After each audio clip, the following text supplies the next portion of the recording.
Bonjour à tous et bienvenue dans un nouvel épisode de l'Observatoire de l'immobilier dans la Drôme. Aujourd'hui, on va analyser le Vercors, le Diois et la vallée de la Drôme. Pour ce faire, j'ai pris rendez-vous avec maître Frédéric Sagnier. Bonjour Frédéric. Bonjour Alex. Comment ça va? Très bien. Et toi? Écoute, je suis très content de te retrouver ici sous le soleil, à Die. Ça fait plaisir, bienvenue. Merci à toi. Alors Frédéric, qu'est-ce que tu as ressenti quand tu as découvert les premiers chiffres du marché de l'immobilier pour 2023? Alors j'ai ressenti un effet de surprise important, comme j'avais pu ressentir en 2022. Ouais. Autant en 2022, on avait eu l'impression que les prix avaient considérablement augmenté. En 2023, on a eu une sensation tout à fait inverse et à la réception des statistiques, on a été surpris de constater que c'était tout à fait l'opposé. Le prix médian avait considérablement augmenté. Okay. On a une augmentation conséquente de l'ordre de 19% pour les maisons anciennes à Die. Okay. Mais il faut surtout rappeler quand même que c'est encore une fois un prix médian et pas un prix moyen. Et que le prix médian est là pour nous donner la statistique des ventes qui se sont faites à 50% au-dessus et 50% en dessous. Et ça doit certainement vouloir dire qu'on a vendu peut-être plus de biens importants que l'an dernier. Et de pas forcément, qualité, peut-être plus grand exactement, aussi. exactement. Et pas forcément une augmentation de prix de biens identiques. Ok.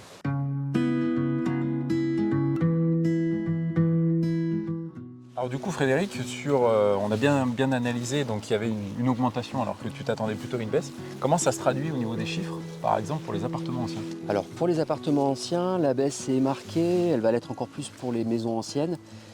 Si on s'arrête sur la vallée de la Drôme, on a une augmentation pour les appartements anciens de l'ordre de 7,6%. On parle du secteur de Cré, Livron. Et à Die, on a déjà une croissance à deux chiffres. On a une augmentation de l'ordre de 15,2% pour les appartements anciens. Ok, donc c'est vraiment une grosse augmentation pour les coup. C'est considérable et c'est pas du tout ce à quoi on s'attendait. Alors du coup Frédéric, pour les maisons anciennes? Pour les maisons anciennes, c'est strictement la même tendance. On a une augmentation qui est encore plus marquée dans le Diois que dans la vallée de la Drôme. Dans la vallée de la Drôme, on a une augmentation du prix médian de 3,6%. Et dans le Diois, on est à 19%, presque à 20%. Alors Frédéric, c'est quand même une très grosse augmentation, c'est très marqué sur ton secteur. Comment tu peux expliquer ça toi?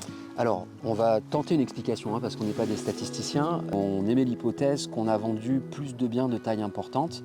Et donc, on va s'intéresser peut-être au profil des acquéreurs et constater que, en raison du blocage des crédits en 2022, ce que tout le monde a pu constater, on a surtout eu des transactions au profit de personnes qui disposaient des liquidités et donc d'un pouvoir d'achat plus important et qui ont certainement acquis des biens de valeur plus importante. Alors du coup, c'est peut-être plus des personnes qui disposaient aussi d'un bien immobilier et qui se sont mis à le vendre au profit de Oui, c'est certainement ça. C'est des personnes soit qui disposaient des liquidités, des personnes âgées ou des retraités qui ont pu économiser toute leur vie, ou des personnes qui ont vendu leurs biens, leur appartement dans des villes et qui ont donc disposé des fonds pour acquérir les biens cash sans emprunt. Oui, alors ça a aussi exclu du jeu tout ce qui était primo-accédant. Je pense que ça les a complètement exclus.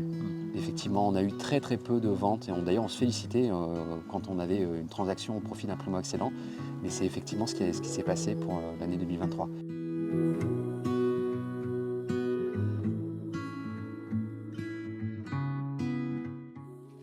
Frédéric, tu nous l'as dit, c'est plutôt des biens de meilleure qualité qui se sont vendus. Mais quel type de bien justement c'est le plus vendu, notamment sur le Diois? Justement, en observant ces statistiques de la typologie des biens, qu'on a pu émettre une hypothèse sur la typologie des acquéreurs. On a vendu 67,5% de maisons anciennes qui ont plus de 4 pièces. D'accord. Et dans ces 67,5%, on a 27,5% de maisons avec 6 pièces ou plus, avec un prix médian de 380 500 €, ce qui est considérable. Ça veut dire qu'il y a presque un tiers des ventes des maisons anciennes qui ont été vendues avec un prix de 380 500 € médian. Donc là, on a bien analysé la vallée de la Drôme et le Diois. Qu'en est-il pour le Vercors, notamment pour les appartements anciens? Alors, pour le Vercors, on a finalement des statistiques inverses. Ça vient un peu contredire les statistiques qu'on a pu trouver dans le Diois et la vallée de la Drôme. On a une stagnation pure et simple au niveau des transactions des appartements. Et on a une véritable baisse pour les ventes de maisons anciennes. Une diminution de l'ordre de 8,5% du prix médian des maisons anciennes qui sont vendues à un prix médian de 192 100 €. Ok. Alors on a bien analysé donc, les appartements anciens, les maisons anciennes. Et du coup, sur les terrains à bâtir, comment ça s'est passé? Pour les terrains à bâtir, on n'a pas suffisamment de ventes pour avoir des statistiques dans le Diois. Il n'y a pas trop de terrains à bâtir à vendre dans le secteur. Dans le Vercors, on a quand même des statistiques et à l'inverse des statistiques pour les maisons anciennes, on a pour le coup une augmentation du prix médian de l'ordre de 13,7% pour un prix médian de 71 000 euros. Encore une progression à 2 chiffres. Exactement.